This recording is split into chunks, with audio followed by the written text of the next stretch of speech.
He was Hollywood's king of cool, but behind the charm, the mustache, and the movie star smile was a man hiding more than anyone knew. Burt Reynolds wasn't just a leading man, he was the leading man. The cars, the laughs, the swagger, fans loved it all.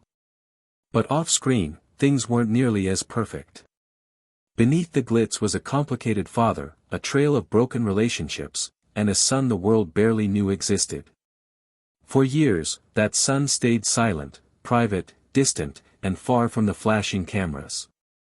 But when Burt Reynolds passed away and left his only son out of his will, questions exploded. Was it rejection? A final insult? Or something much deeper? Now, at 36, Burt's son is finally breaking his silence, and what he's revealing changes everything we thought we knew about one of Hollywood's most iconic men. This is the heartbreaking truth behind Burt Reynolds as a father, and the silence that lasted far too long. Before he was a Hollywood legend, he was just a boy named Buddy. Born on February 11, 1936, as Burton Leon Reynolds Jr., he came into the world under far less glamorous circumstances than fans might imagine. His parents, Burton Milo Reynolds Sr. and Harriet Fern Reynolds, raised him in a home shaped by discipline, movement, and mixed heritage, Dutch, English, Scots-Irish, Scottish, and, according to Burt himself, even Cherokee and Italian roots. For years, he told the world he was born in Waycross, Georgia, a detail that added Southern charm to his persona. But in 2015, he finally set the record straight. His true birthplace was Lansing, Michigan. His early years were defined by constant relocation. When his father joined the military, the family was uprooted to Fort Leonard Wood, Missouri, for 2 years. Then, while his father was deployed to Europe, Burt, his mother, and his sister moved back to his mother's hometown, Lake City, Michigan. In 1946, the Reynolds family moved once again, this time to Riviera Beach, Florida. It was there that young Burt would meet Dick Hauser, a childhood friendship that would quietly endure for the rest of his life. These early years weren't filled with red carpets or movie scripts, but they were the foundation of the man who would one day conquer Hollywood. In Riviera Beach, Florida, Burt Reynolds wasn't yet a star, he was just Buddy, the chief of police's son with a fire in his eyes and raw talent to burn. The locals knew him for his speed, his charm, and his grit. Strangely enough, that nickname, Buddy, also belonged to another future legend, Marlon Brando, the very actor Burt would one day be endlessly compared to. At Palm Beach High School, Burt dominated the field. He wasn't just a good player, he was unstoppable, earning first-team All-State honors as a fullback in 1953. The University of Miami wanted him, but Burt chose Florida State, suiting up under head coach Tom Nugent with dreams of going pro. But destiny had other plans. At FSU, Burt roomed with future coaching legend Lee Corso and joined the Phi Delta Theta fraternity. In his very first game of the 1954 season, he exploded onto the scene, scoring a touchdown and showcasing the kind of talent that made headlines. He ran for 134 yards, caught passes, returned punts, even made a defensive interception. He was everywhere. But then came 1955. An injury. A car crash. And just like that, the football dream began to slip away. What followed would change his life forever, pushing him away from the gridiron and into the spotlight of a very different kind of stage. Burt tore cartilage in his knee while working out before the season. He tried to play against Georgia Tech in a big game, but his body just couldn't keep up. Following what he said, "I knew I was no longer able to play football." Soon after his surgery in West Palm Beach, doctors hoped he'd be able to come back the following year. But tragedy struck again just 2 months later. At age 19, Burt was in a terrible car accident on State Road A1A. He hit a truck that was stuck. The other car got away, leaving Burt with injuries inside his body and a spleen that burst. It broke his car, and he even lost a special watch he had bought at the 1955 Sunbolt. He couldn't go to Florida State for almost 2 years after the crash. He went to Palm Beach Junior College to keep up with school. In 1957, he went back to FSU and tried football one last time. But his wounds stopped him. Burt quit football for good after one game where some people said he was to blame for the team's loss. He told his team that was it. Soon after, he got engaged to Jean Hayden, who used to be a beauty queen, but they never got married. After that, she married someone else. Football was over, but something new was about to start. A stage, a teacher, and a fresh goal. Burt took an English class with Watson B. Duncan III when he was in junior college. This teacher would change Burt's life. After hearing Burt read Shakespeare in class, Duncan asked him to try out for a school play. He made Burt the main character in Outward Bound. At the 1956 Palm Beach Junior College Drama Awards, Burt won the award for Best Actor for that role. In his book, Burt called Duncan the most important person in his life. He later said, "I read 2 words and they gave me a lead." The award for playing came with a free pass to the Hyde Park Playhouse in New York. Burt didn't think of acting as a job just yet, but it was better than summer jobs that were hard. It was at the theater that he met Joanne Woodward. She liked him and helped him get a job. He later performed in Tea and Sympathy at a New York neighborhood theater. She later said, "I don't think I ever actually saw him perform, but he had this lovely personality that made you want to help him. People liked his part in Look, We've Come Through, and the play went on tour with him, and he even drove the cast's bus." When he got back to New York, he took acting classes with Carol Lawrence, Red Buttons, and other future stars. His grades were bad at times, and he even considered going back to Florida. But in December 1956, he got a part in a production of Mr. Roberts, where Charlton H. played the lead role. After that, John Forsythe, the director, helped him get a tryout for the part of Sayonara. However, he didn't get the part because he was told he looked too much like John Wayne. People still saw his charm and energy. Lou Wasserman, the boss of the company, said, "I don't care if he can act or not. Anyone who has this effect on women deserves a break." With grit and a stolen stage, they break through. Burt began small in Hollywood. Among other things, he waited tables, did dishes, and even jumped through glass on live TV for $150. He was also in TV shows such as Pony Express, Flight, M Squad, and Schlitz Playhouse. He finally signed a 7-year deal with Universal Studios. When he was cast in Riverboat with Darren McGavin, it was his big break. Burt played the boat's captain, Ben Fryer, but it didn't last long. Before he quit, he was only in 20 shows. He said he didn't like his job or the people he worked with. Things got better after that.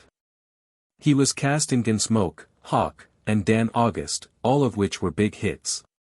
He also started getting parts in movies, such as Navajo Joe and 100 Rifles. He did make a few movies before Deliverance came out in 1972, though. The part he played as Lewis Medlock made eyes pop. After that, Burt became a huge hit at the movies. He was in a lot of movies, like Smokey and the Bandit, Semi-Tough, White Lightning, Hit After Hit, and more. Burt was Hollywood's biggest star for 6 years, starting with Smokey and the Bandit. He did more than just act, he planned too. He really knew what his fans liked. He made movies like The Cannonball Run, The End, and Sharky's Machine funny and exciting. He even did his own moves for some of them. Burt was chosen as the world's best movie star every year from 1978 to 1982. The two of them shared this record. But fame didn't last for a long time. After a few bad shows, Burt came back to TV in Evening Shade, a comedy that won him both a Golden Globe and an Emmy. After many years, in 1997, his strong performance in Boogie Nights shocked everyone. He was Jack, a smart adult film director, in the movie. A Golden Globe, an Oscar, and a British Film Television Award were all given to him for the part. His return showed one thing. Burt Reynolds was famous all the time. But while everyone loved seeing him on TV, not many knew what he was really like off-screen. That part of Burt's story would stay secret until his own son chose to tell everyone about it.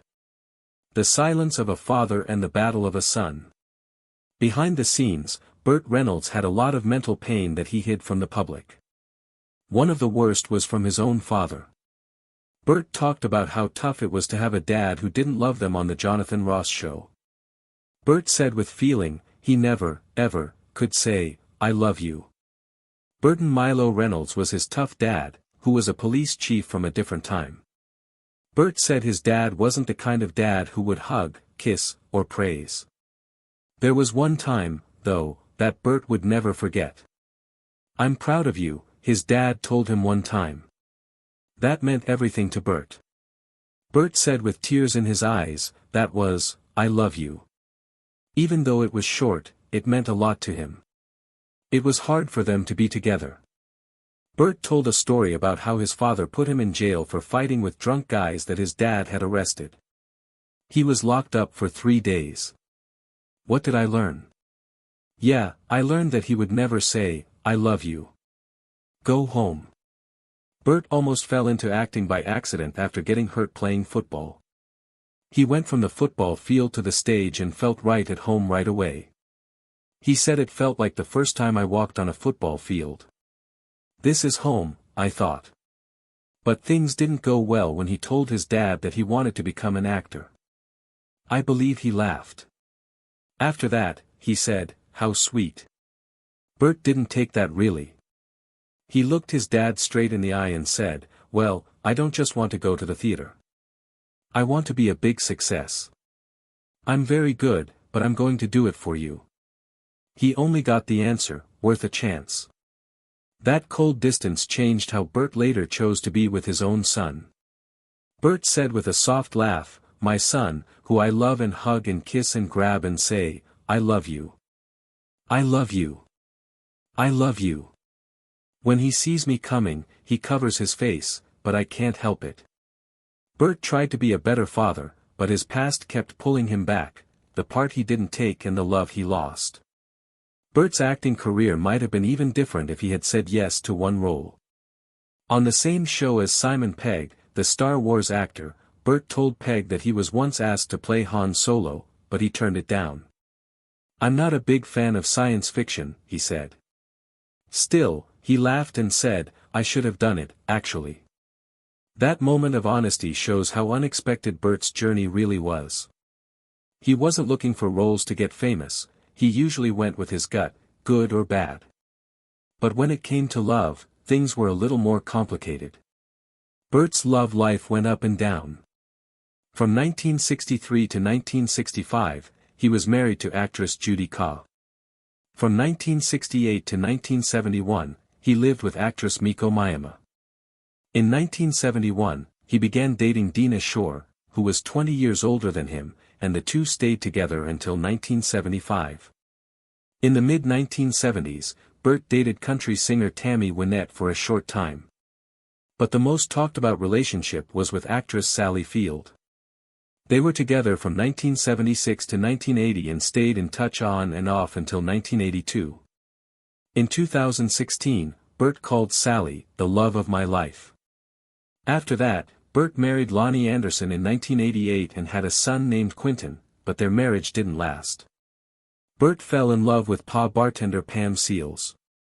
Both sides sued each other, but the case was eventually settled out of court. His heartbreaks made the news, but something else was quietly breaking as well: his finances, fame, fortune, and financial collapse. At the height of his career, Burt Reynolds was making up to $10 million a year. But making money and keeping it are two different things. Burt had a hard time with his business decisions. He and music executive Buddy Klin tried to open a chain of restaurants called Ho Folks, which was based on a country song by Bill Anderson. The first restaurant didn't do well, and they tried opening another one called Daisy's Diner, but that one also didn't work out. Why did Burt use his own money instead of company money? When the businesses failed, he was held fully responsible. In total, Burt lost $20 million in just those two failed ventures. Things got worse when Evening Shade ended. The show was his steady paycheck, and when it ended, so did his income. Plus, his divorce from Lonnie Anderson made things even worse. Child support, alimony, and the public drama drained him quickly. In 1996, CBS, the network that showed Evening Shade, sued Burt because he owed them $3.7 million for a loan he didn't pay back. Soon after, Burt filed for bankruptcy, saying he owed $11.2 million in debts but had only $65 million in assets. He said that his money problems were caused by living a lavish lifestyle, getting divorced, and making bad business decisions. By the mid-1990s, the man who had been Hollywood's highest-paid actor was deeply in debt. But his problems weren't just on paper, he started losing real parts of his life, like the place that was most important to him. Burt Reynolds lost his beloved home, the Burt Reynolds Ranch. This wasn't just any property, it had a petting zoo and was where scenes from Smokey and the Bandit were filmed. It held memories, both personal and professional. But in 2011, Merrill Lynch put in for foreclosure on Burt's home in Hobound, Florida, which he owed $1.2 million on. It broke Burt's heart. He had been on top of the world and now he was fighting to hold on to the last bit of it. The ranch was sold during his bankruptcy, and the land was rezoned for housing in 2014. The Palm Beach County school system was able to sell it, and they did, to a development company called Kovnanian Homes. The 153-acre property, which used to be full of life and laughter, was turned into just another piece of land. Burt stayed honest about his pain, especially the emotional scars his father left behind. When asked how it felt to grow up without that love, Burt gave a soft answer. "A little bit would have been nice, just a tiny little piece," Burt said.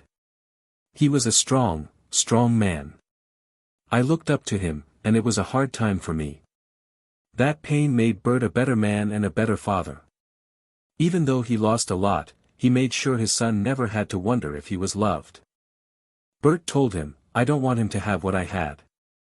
I want him to know how much his father loves him."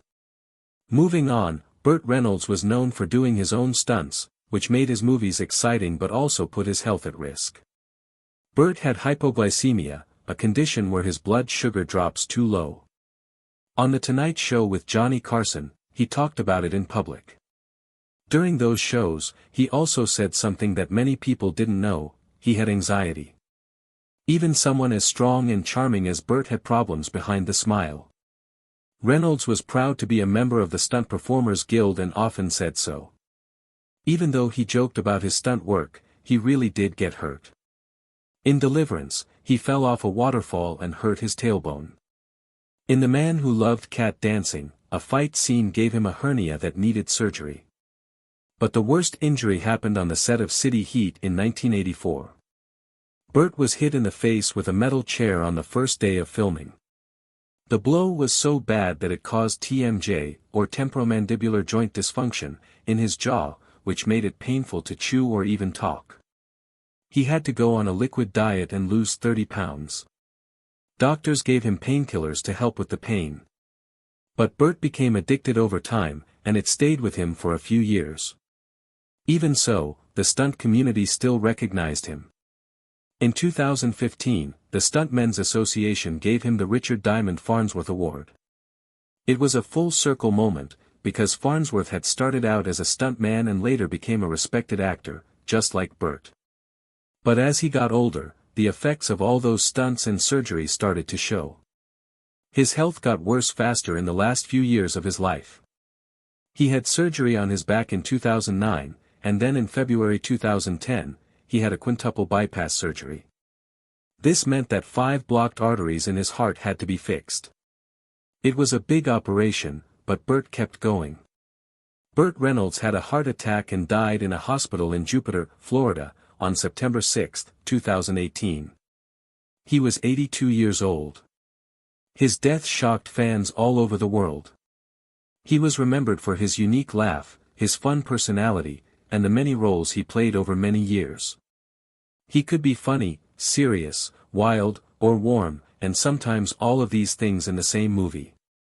On September 20th, his ex-wife, actress Lonnie Anderson, and their son Quentin held a private memorial service for him. It was a quiet goodbye with only close family and friends. Actress Sally Field, who he once called the love of his life, was there, as well as old friends like football coach Bobby Bowden at Florida State, Burt's college roommate Lee Corso, and quarterback Doug Flutie. After Burt's death, his ashes were given to his sister, Nancy Lee Brown Hess. He was finally buried at Hollywood Forever Cemetery on February 11, 2021. In September of that year, a bronze bust of Burt Reynolds was put there to honor his memory. Even TV paid tribute to him. ATV showed an old episode of The Tonight Show from 1982 on the day Burt died. It had Burt, a live skit, and his famous wit. Local news stations also talked about how Burt helped bring Hollywood to Georgia. His movies made the state a popular place for movie shoots long before it became popular. Fans were celebrating his legacy on screen, but a surprising fact from behind the scenes quickly caught the public's attention. The shocking truth about Burt Reynolds' will. When he died in 2018, his only son, Quentin, wasn't mentioned in his will. This made many fans wonder if the father and son had a fight and Burt cut him off. But the truth wasn't as harsh as it seemed at first. I intentionally omit him from this, my last will and testament, as I have provided for him during my lifetime in my declaration of trust. That line in the will caused a lot of confusion. But it turned out that Burt did not disown Quentin. He used a trust to take care of his son instead of the will. There is a legal way to leave money or property to someone else, but it stays private. A will makes everything public in court, but a trust keeps everything quiet. Burt wanted his son's future to be handled in private and peace. So why did he do it this way? And why did people think it meant something else? That's where things get even more interesting. There was more to Burt Reynolds' plans than just today. He planned for the future by putting his assets in a living trust. This way, there would be less paperwork, taxes, and privacy for his family after he died. He made these plans years before he died. The will was signed in October 2011, but the trust had already been set up before that. All of Burt's money and property were put into the trust, and Quentin would later benefit from it. Some fans thought Quentin had been disinherited, but lawyers said this is a common way for many celebrities to keep their money. Trusts don't go through court, so family members who might try to fight over money don't find out about them. Also, Burt didn't put Quentin in charge of his estate, instead, he put his niece Nancy Lee Brown Hess in charge. This also surprised some people. But Burt didn't want Quentin to have any problems with his decision. As the beneficiary, Quentin would get the money, but someone else would handle the paperwork. Also, in case something happened to Nancy, Burt put down two other names, his great-nephew Brian Ritchie Brown and his great-niece Tracy Aaron Rogers. Burt planned every detail of his life, but one name that stayed out of court and in the news was Quentin. He was a quiet son who was a public mystery. Quentin Anderson Reynolds was adopted by Burt and his second wife, Lonnie Anderson, in 1988. Both of his parents were famous actors, but Quentin chose to live a private life and not seek the limelight. Alternatively, he built a career behind the curtain in the movie enterprise. So, whilst news broke that his name became omitted of the Desire, many assumed the worst. However, Lonnie Anderson quickly cleared the air. After Burt's death, she gave a heartfelt declaration. Quentin and that I are extremely touched by the splendid outpouring of love and aid. Burt changed into a super director and actor. He became a huge part of my lifestyles for 12 years and Quentin's father for 30 years. We can omit him and his brilliant laugh. This assertion confirmed there was no bitterness, simply love. Nancy Hess, Burt's niece and the woman chosen to deal with his property additionally spoke out. My uncle turned into now not just a movie icon. He was a generous, passionate, and sensitive man. He changed into tough. Everyone who breaks their tailbone on a river and finishes the movie is difficult. And that's who he become. On the time of Burt's passing, Quentin changed into already 30 years old. And way to consider Burt had created years earlier, Quentin didn't lose something. In reality, he likely received extra safety from felony troubles and estate taxes. These days, Quentin's internet well worth is expected to be among $800,000 and $1 million. This quantity comes from his personal paintings inside the movie industry and from the trust his father set up for him returned in 2005. The exact value of the trust remains private. And that is precisely how Burt desired it. A complicated life and a careful goodbye. Burt Reynolds had a roller coaster existence complete of repute, money, and drama. At the pinnacle of his career, he became well worth around $60 million. However, by the point he died, that wide variety had dropped to about $5 million. Why? It wasn't simply one issue. Burt admitted it himself in a 2015 Conceitedness Truthful interview. I have misplaced extra money than is feasible due to the fact I just haven't watched it. I have never been any person who has been clever about his cash. There are more than one actors who are quite brilliant with the manner they have got handled their money, however they're now not superb actors. His financial problems started after his divorce from Lonnie Anderson. That breakup turned into public and messy. He also made negative investments in restaurant agencies and lived a lavish lifestyle for decades. However, when it got here to his son, Burt changed into clever. He made positive Quentin would be sorted, even if it failed to look that way on paper. The belief changed into his way of giving without drawing attention. And though he left his son out of the desire, he by no means left him out of his coronary heart. The will changed into just one part of a larger plan. Burt made sure Quentin had assist and peace. Earlier than his dying, Burt turned into even making ready for a comeback. He became looking ahead to operating with Quentin Tarantino in As Soon as Upon a Time in Hollywood. Unfortunately, he surpassed before that could manifest. Nonetheless, what he left at the back of wasn't just cash or property. It turned into a careful, thoughtful goodbye. A plan made with love, no longer simply legal phrases. And for his quiet, non-public son, that intended everything. But even as the arena mourned a legend, those closest to him shared their grief in quieter methods. In 2020, Burt's niece, Nancy Lee Hess, produced a documentary referred to as I'm Burt Reynolds. It appeared returned at his life, not simply as a celeb, but as a person who made humans chortle, took hard hits, and nevertheless stored going. Ultimately, Burt Reynolds left in the back of extra than simply movies. He left reminiscences, laughter, and testimonies that humans nonetheless percentage these days. Do you watched Burt Reynolds made the proper preference through putting in place a agree with in preference to mentioning his son in the will? Percentage your mind within the remarks underneath. And do not forget to hit like, subscribe, and live tune for extra exceptional testimonies from Hollywood's fascinating history. See you subsequent time.